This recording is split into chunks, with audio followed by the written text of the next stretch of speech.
Hamas की Israel को खुली धमकी।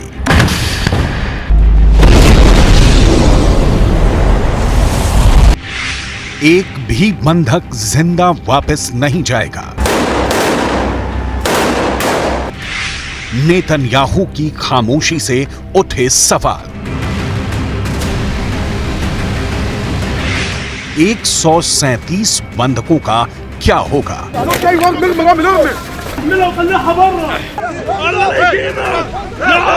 क्या इजरायल उन्हें हमास के हाथों मरने के लिए छोड़ देगा या हमास की मांगें मान लेगा? हमास के प्रवक्ता अबू उबैदा ने इंटरव्यू में कहा, ना तो फांसीवादी दुश्मन और उसका अहंकारी नेतृत्व, ना ही उसके समर्थक बिना किसी आदान प्रदान या बातचीत व मांगों को पूरा किए बगैर अपने कैदियों को जिंदा ले जा सकते हैं, ना ही वो जाने देगा। हमारे पास हर मोहल्ले, सड़क और गली में इस बर्बर कब्जे वालों से लड़ने के अलावा कोई विकल्प नहीं है।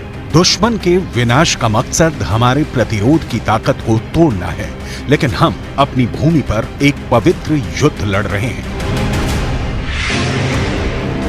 हमास की मांगे मानना इजरायल के लिए आसान नहीं है, लेकिन मुश्किल यह है कि इजरायल बंधकों को मरने के लिए छोड़ देता है तो फिर विश्व बिरादरी के आगे उसकी नाक कट जाएगी।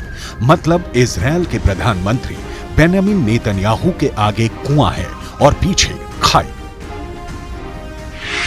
अगर हमास की बात मानते हैं तो उन्हें तत्काल युद्ध विराम घोषित करना होगा, जो इजरायल नहीं चाहता, और बंधकों को उनके हाल पर छोड़ देते हैं तो इजरायल की जनता उन्हें माफ नहीं करेगी। सवाल है, फिर नेतन्याहू आगे क्या करने जा रहे हैं? इसकी डिटेल आपको आगे दिखाएंगे कि नेतन्याहू के पास बंधकों को छुड़ाने का प्लान क्या है। उससे पहले हमास की उन मांगों की लिस्ट देख लेते हैं जिसे पूरा नहीं करने की सूरत में हमास ने सारे बंधकों को मौत के घाट उतार देने की धमकी दी है। पहली मांग, इजरायल को तत्काल सीज फायर की घोषणा करनी होगी। दूसरी मांग, इजरायल को गाजा पट्टी तक आने वाली ईंधन की लाइनों को फिर से बहाल करना पड़ेगा। तीसरी मांग, बंधकों की रिहाई के बदले इजरायली जेलों में कैद फिलिस्तीनी कैदियों को रिहा करना होगा। इजरायल डील करने में यकीन नहीं रखता, वो ऐसी सौदेबाजी को हथियारों से तय करता है, हमले से तय करता है।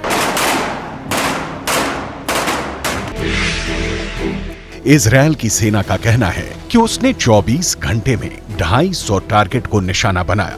इन हमलों में 297 फिलिस्तीनी लोगों की मौत हुई है, 500 से ज्यादा घायल हो गए हैं। हमास ने कहा है कि 7 अक्टूबर से अब तक 18,000 से ज्यादा फिलिस्तीनी मारे गए हैं। इजरायल का कहना है कि उसने 7,000 हमास के आतंकियों को मार गिराया है। ऐसा करते हुए इजरायल के 98 जवान शहीद हो गए हैं और 600 से ज्यादा जख्मी हुए हैं।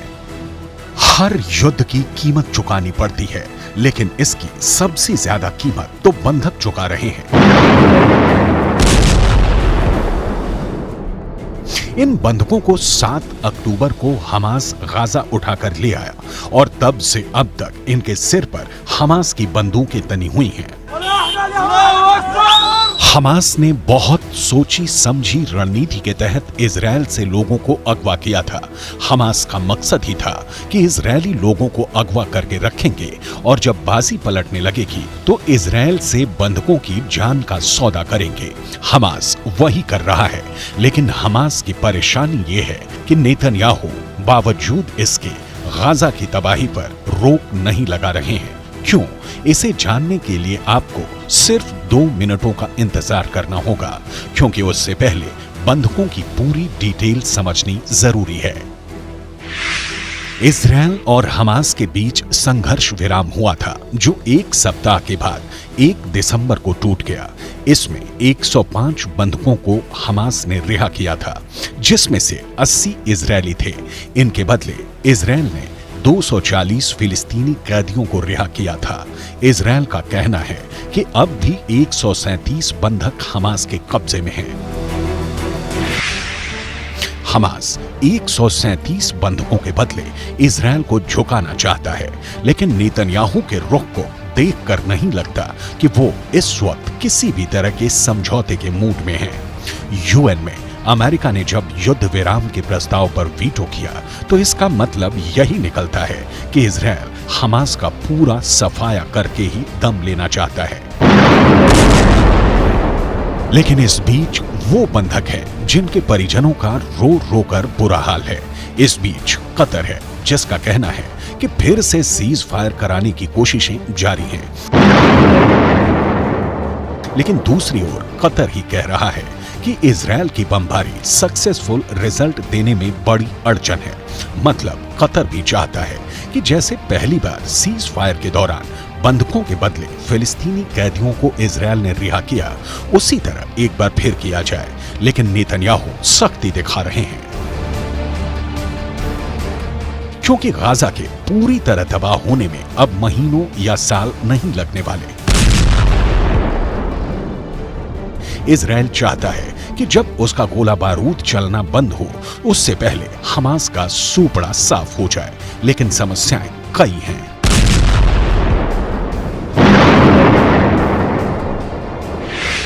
हमास ही नहीं, इजरायली सैनिकों को एक और से जंग लड़नी पड़ रही है, और ये जंग है सैनिकों की बीमारी। इसके अलावा यमन के हूती हैं जिनका हमला रुक ही नहीं रहा। इसके साथ ही हिजबुल्लाह है जो लगातार धमकी देते हैं, और तो और ईरान है जो लगातार इन संगठनों को खाद पानी देता है। बेंयामिन नेतन्याहू सत्ता में सुरक्षा की गारंटी देने के साथ आए थे, लेकिन 7 अक्टूबर के हमले ने उनकी गारंटी की चिंदी बिखेर दी। अब नेतन्याहू के सामने युद्ध है, और इस युद्ध में इजरायल की जीत की गारंटी पूरी करनी है। लेकिन नेतन्याहू फंस गए हैं। इजरायल के डॉक्टरों का कहना है कि गाजा के अभियान में लगे कई सैनिक पेट की एक गंभीर बीमारी से पीड़ित हो गए हैं, जिसे वो शिकला कहते हैं। कहा जा रहा है कि साफ सफाई के खराब माहौल और युद्ध क्षेत्र में दूषित खाने के कारण ये बीमारी फैल रही है। ये खाना शिगेला और हानिकारक बैक्टीरिया से दूषित हो जाता है। परिवहन के दौरान इस भोजन को ठंडा भी नहीं किया जाता है, जिसके चलते बैक्टीरिया इसमें बने रहते हैं, और जब उस भोजन का सेवन किया जाता है तो सैनिक बीमार पड़ जाते हैं। इजरायल की सेना उत्तरी गाजा में इस वक्त भयंकर तबाही मचा रही है। गाजा का मोर्चा इजरायली सेना के लिए जाना पहचाना है। गाजा इजरायल के बीच की दूरी भी कोई समस्या नहीं है, लेकिन युद्ध जैसे जैसे लंबा खिंच रहा है, मुश्किलों का आना लाजमी है। शिगेला बैक्टीरिया का एक प्रकार है। जब ये शरीर के अंदर प्रवेश होता है तो पेचिस का कारण बनता है, जिसे शिगेलोसिस कहा जाता है। इसके लक्षणों में बुखार, खून या लंबे समय तक रहने वाला दस्त, पेट में गंभीर ऐंठन या डिहाइड्रेशन शामिल है।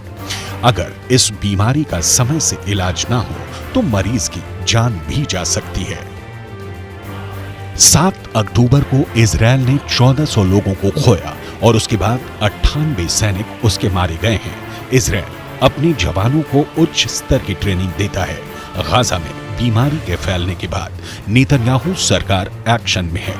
सैनिकों को स्वस्थ रखने के साथ ही गाजा को इजरायली डिफेंस फोर्स खाक बना रही है, और सिर्फ गाजा ही नहीं, इजरायल यमन पर हमले की भी तैयारी कर रहा है। इजरायल के राष्ट्रीय सुरक्षा सलाहकार तजाची हानेगबी को सुनिए। इजरायल हूथी विद्रोहियों को रोकने के लिए दुनिया को संगठित होने का कुछ समय दे रहा है, क्योंकि ये एक वैश्विक मुद्दा है। लेकिन अगर दुनिया कोई व्यवस्था नहीं कर सकी तो हम नौसैनिक घेराबंदी हटाने के लिए कार्रवाई करेंगे। इजरायल को आज नकल हूथी और हिजबुल्लाह जैसे संगठनों से दो हाथ करना ही होगा, क्योंकि हमास के खात्मे के बाद ये संगठन ईरान के नेतृत्व में ज्यादा एक्टिव होंगे। यमन के हूथी और हिजबुल्लाह दोनों ईरान की तरह शिया हैं, लिहाजा ईरान सुन्नी हमास की तरह इन संगठनों के पीछे से हाथ भी नहीं खींचने वाला। इसीलिए इजरायल की हमेशा से कोशिश रही है कि जब सफाई हो रही है तो लगे हाथ हूथी और हिजबुल्लाह दोनों को साफ कर दिया जाए। यहाँ हूथी विद्रोहियों के बारे में कुछ दिलचस्प जानकारी देख लीजिए। यमन के हूथी विद्रोही 2014 से सऊदी अरब के समर्थन वाले गठबंधन के खिलाफ गृह युद्ध लड़ रहे हैं। 7 अक्टूबर को जब हमास ने इजरायल पर हमला किया तो इनकी समुद्री गतिविधियां बढ़ गईं। यमन से लाल सागर होते हुए हूथी इजरायल को निशाना बना रहे हैं। हूथी विद्रोहियों के मामले को नाकाम करने के लिए अमेरिका ने लाल सागर में अपना युद्धपोत तैनात किया है। बावजूद इसके हूथी हमले नहीं रोक रहे, लिहाजा नेतन्याहू इनका परमानेंट उपाय तलाशने में जुट गए हैं।